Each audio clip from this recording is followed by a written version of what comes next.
कि क्या भूमिका है? सरकार के मंत्री राज ठाकरे के घर पे जा रहे हैं। नहीं, वही मैं सरकार मंत्रालय से चलती है या राज ठाकरे के घर से चलती है, तो वो तो सवाल सरकार से ही पूछना चाहिए, इसका जवाब मेरे पास नहीं। सवाल इतना ही है कि टोल माफ़ी का निर्णय 2014 में तत्कालीन सीएम ने लिया था और उसने इनको इस बात को दोहरा कर दोबारा बताया कि हम टोल नहीं ले रहे। फिर भी आज व्हीकल मालिक से और टोल लिया जा रहा है और सरकार के तिजोरी से भी पैसे वसूला जा रहा है। ये डबल फ़ायदा ये टोल चालकों को मिल रहा है। तो ये पैसा जा कहाँ रहा है, किसके पास जा रहा है, इसकी तो इन्वेस्टिगेशन होनी चाहिए, इसकी इंक्वायरी होनी चाहिए। इसी के साथ ये टोल अगर माफ़ करना है, निर्णय लेना है तो लेना पड़ेगा और महाराष्ट्र के लिए लेना पड़ेगा।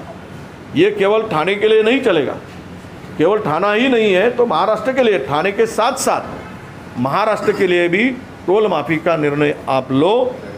ये इसके लिए हम सरकार को राज ठाकरे के जो भूमिका है उसको हम समर्थन करते हैं। भारतापेक्षा चांगली स्थिती नेपाळ, पाकिस्तान, बांगलादेशची आहे। असं आहे, ज्या देशामध्ये 80 कोटी लोकांना मोफत अनाज देण्याची घोषणा या देशाचे पंतप्रधान करतात, यामध्येच गरिबी वाढली की कमी झाली हे दिसून पडते आहे। महागाई प्रचंड वाढली, श्रीमंताचं प्रमाण 16.5% वाढते आहे आणि गरिबीचं प्रमाण 1.5% वाढते आहे। यातूनच या देशातील किती मोठा अंतर गरिबी आणि श्रीमंतीमध्ये पडतो आहे। यामध्येच भूकमरी चालली आणि त्यामुळं बांगलादेशच्या टक्क्याची किंमत ही जर डॉलरच्या तुलनेत वाढत असेल आणि रुपयाची किंमत डॉलरच्या तुलनेत कमी होत असेल तर देश कुठल्या दिशेनं नेत आहेत हा यातून नक्की प्रश्न उपस्थित होतो। म्हणून या देशातील गरिबाचा वाली कोणी नाही, ह्या देशातील सत्ताधारी अदानी आणि अंबानीचे आणि कॉर्पोरेट सेक्टरचे वाली आहेत। कारण हे व्यवसाय करणारे आणि व्यावसायिक लोक या देशाच्या सत्तेवर बसले आहेत, त्यामुळे गरिबासाठी हे सरकार नाही, हे यातून सिद्ध झालेलं आहे की या राज्यातील तरुणांना कुठल्या दिशेला घेऊन जात आहेत। प्रचंड तरुणामध्ये आक्रोश आहे। आरक्षण तर या सगळ्या पदामुळे संपणार आहेच। 1 लाख पदं आत्ता भरण्याची कारवाई सुरू झाली आहे। मागच्या 1 आठवड्यामध्ये 11,000 पदं भरण्याचा निर्णय घेतला आहे। कृषी, आरोग्य, महसूल आणि कंत्राटी पोलीस। मला एक सांगा, या सरकारला माझं विचारणं आहे की तुम्ही 5 वर्षासाठी या पोरांना तुम्ही नोकरीवर घेणार, त्यांचं वय जर आज 31 आहे, उद्या ते 35 ओलांडले, त्यांचा नोकरीमध्ये असलेल्या वयमर्यादा संपेल, मग त्या पोरांनी करावं काय? भीक मागत रस्त्यावर फिरावं का? अशा पद्धतीनं कधी महाराष्ट्रामध्ये ही नोकर भरती झाली नाही। ठीक आहे, डेटा सेंटरमध्ये काही ग्रामपंचायतमध्ये असेल, ऑफिसमध्ये असेल, तुमचा कम्प्युटर ऑपरेटर असेल, अशा पदांसाठी त्या काही पदं भरली गेली।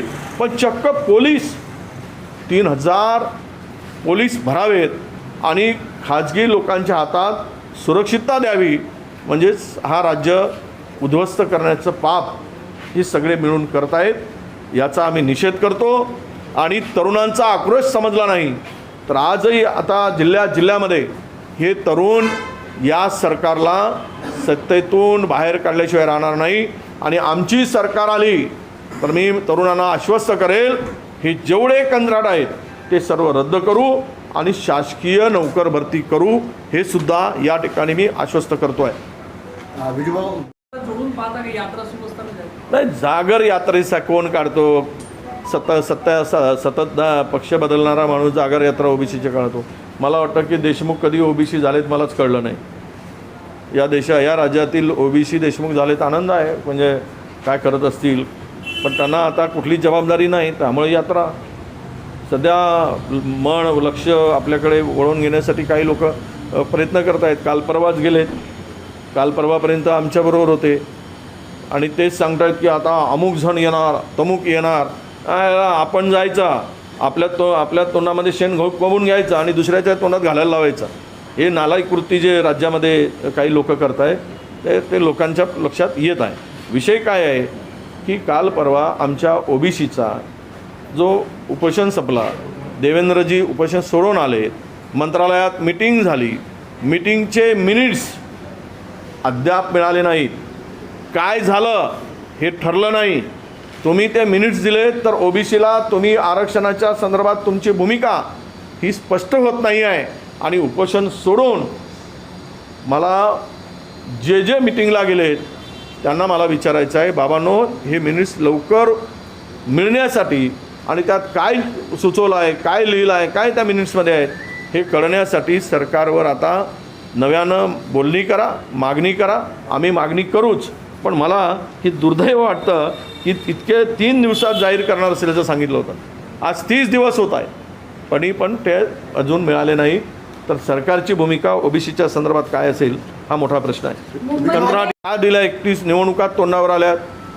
आम्ही पण मंत्री होतो, आम्ही पण जाहिराती दिल्या, पण 5 कोटीच्या 6 कोटीच्या जाहिराती दिल्या, कारण त्यावेळेस महाज्योती नवीन होती, ती लोकांपर्यंत पोचवावी.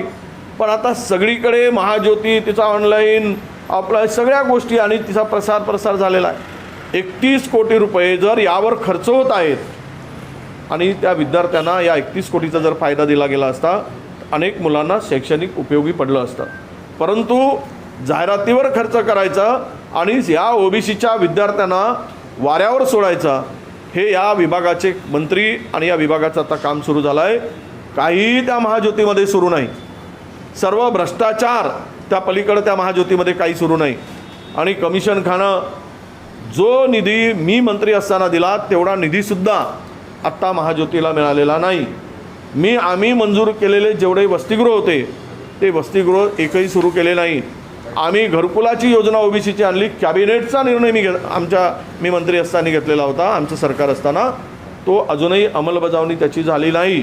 परदेशी शिष्यवृत्तीचा 100 मुलांचा निर्णय आम्ही मंत्री असताना घेतला, त्याची अंमलबजावणी झाली नाही. 8 जिल्ह्यातील वर्ग 3 आणि वर्ग 4 यांच्या कमी झालेल्या पेसा बहुल जिल्ह्यातील, आदिवासी बहुल जिल्ह्यातील आरक्षण कमी झालं होतं, ते आरक्षण वाढवून घेण्याचा निर्णय आमच्या सरकारने त्यावेळेस घेतला होता. त्यांची नव्यानं बिंदू नामावली तयार करून अंमलबजावणीसाठी GR अद्याप काढलेला नाही. म्हणून गडचिरोलीसारख्या, नंदुरबार, धुळेसारख्या जिल्ह्यामध्ये या विद्यार्थ्यांना 10% 5% जागा मिळत नाहीत ओबीसींच्या, ही वस्तुस्थिती आहे. म्हणून याकडे लक्ष न देता या सरकारने जाहिरातीवर उधळपट्टी करावी, हे मात्र दुर्दैव आहे. हे थांबवा आणि याच पैशाचा उपयोग ओबीसी विद्यार्थ्यांसाठी करा, अशी आमची सगळ्यांची सरकारकडे विनंती आहे. आणि त्यांना हे या आमच्या ओबीसींच्या विद्यार्थ्यांच्यासाठी हा दुर्दैवी आज प्रसंग असा आला आहे की सर्व योजनांना ब्रेक लागलं जात आहे. सर्व योजना थंड बस्त्यात पडल्या आहे आणि दुसरीकडे आरक्षणाचा मुद्दाही प्रचंड पेटला आहे. यावर वेळ आली तर आम्ही ते नंतर बोलू, पण आता एवढंच सांगतो, ही जाहिरातबाजी बंद करा आणि विद्यार्थ्यांना भरभरून काय द्यायचं असेल तर ते जाहिरातीचे पैसे द्या, ही मागणी आमची आहे. काय भूमिका नाही, टोल माफीचा किंवा टोल माफीची घोषणा या राज्याचे उपमुख्यमंत्र्यांनी स्पष्टपणे सगळ्या महाराष्ट्राला सांगितलं आहे की आम्ही 4 व्हीलर आणि छोट्या गाडींचा टोल घेत नाही. आता त्याची अंमलबजावणी करावी. दोन्हीकडूनही पैसे वसूल केले जात आहेत. टोल चालक एकीकडे व्हेकल मालकाकडूनही टोल सुरू आहे आणि परतावा म्हणून शासनाच्या तिजोरीतनंही सुरू आहे. आता आज मी ऐकलं आहे की सत्ता केंद्र बदलते आहे का, मुख्यमंत्री राज ठाकरेंच्या घरी जात आहेत, तोही टोलचा विषय सोडवायला. राज ठाकरेंच्या घरी बैठक आहे. म्हणजे मला वाटतं की याच्या मागे टोल का झोल कितना बडा है हा या ठिकाणी स्पष्टपणे दिसतो आहे. महाराष्ट्रातील सर्व टोल एका जिल्ह्यापुरती करता येणार नाही. महाराष्ट्रातील सर्व टोल नाक्यावर 4 व्हीलरचा आणि त्याच्या खाली ज्या छोट्या गाड्या आहेत त्यांचा टोल माफ करण्याचा निर्णय सरकारने घ्यावा, ही आमची त्या ठिकाणी मागणी आहे. काँग्रेस म्हणजे Congress leading from the front आहे का? 100% राज्यामध्ये सर्वात मोठा पक्ष म्हणून काँग्रेस राहील आणि काँग्रेसच सर्वात मोठा पक्ष राहील. कारण आज एकमेव पक्ष आहे की जो पक्षामध्ये कधी तडा गेलेला नाही. दोनही पक्ष आता त्यांनी त्या पक्षामध्ये स्प्लिट झालेला आहे आणि अशा स्थितीमध्ये राज्यातील जनता हे काँग्रेसकडे मोठ्या अपेक्षेनं आहे. काँग्रेस हा मोठा भाऊ म्हणून आजच्या स्थितीमध्ये आहे.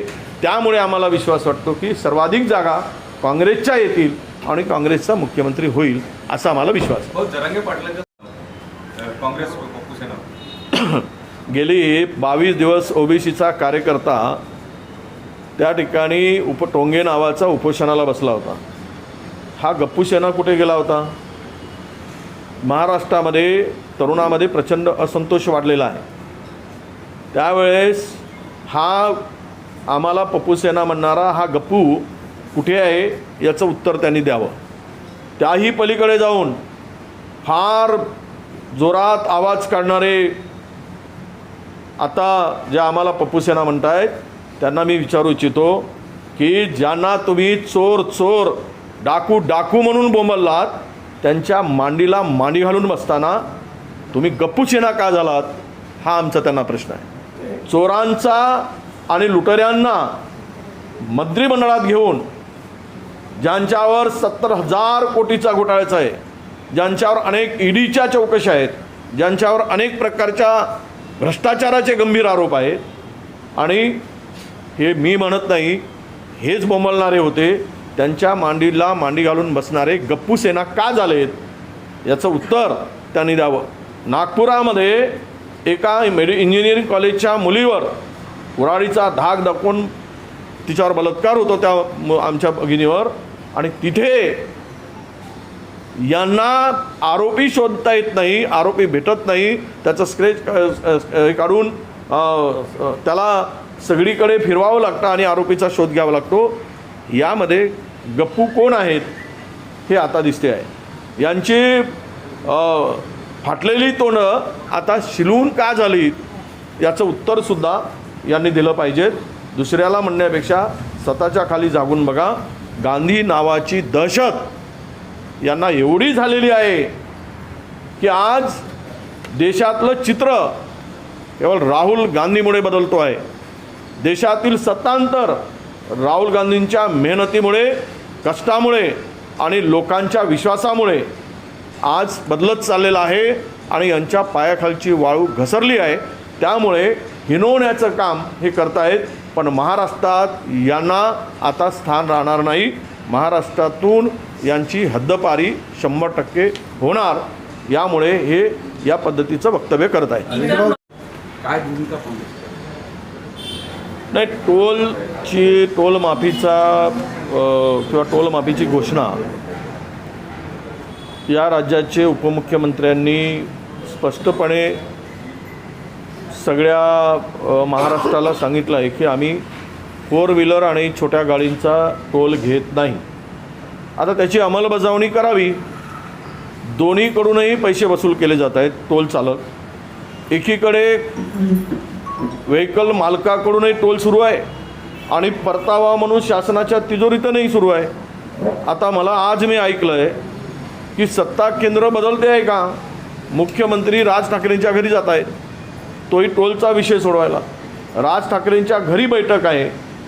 म्हणजे मला वाटतं की याच्या मागे टोल का झोल कितना बडा है हा या ठिकाणी स्पष्टपणे दिसतो आहे. महाराष्ट्रातील सर्व टोल एका जिल्ह्यापुरती करता येणार नाही. महाराष्ट्रातील सर्व टोल नाक्यावर 4 व्हीलरचा आणि त्याच्या खाली ज्या छोट्या गाड्या आहेत त्यांचा टोल माफ करण्याचा निर्णय सरकारने घ्यावा ही आमची त्या ठिकाणी मागणी आहे. बहुत सुधीर मुनगंटीवार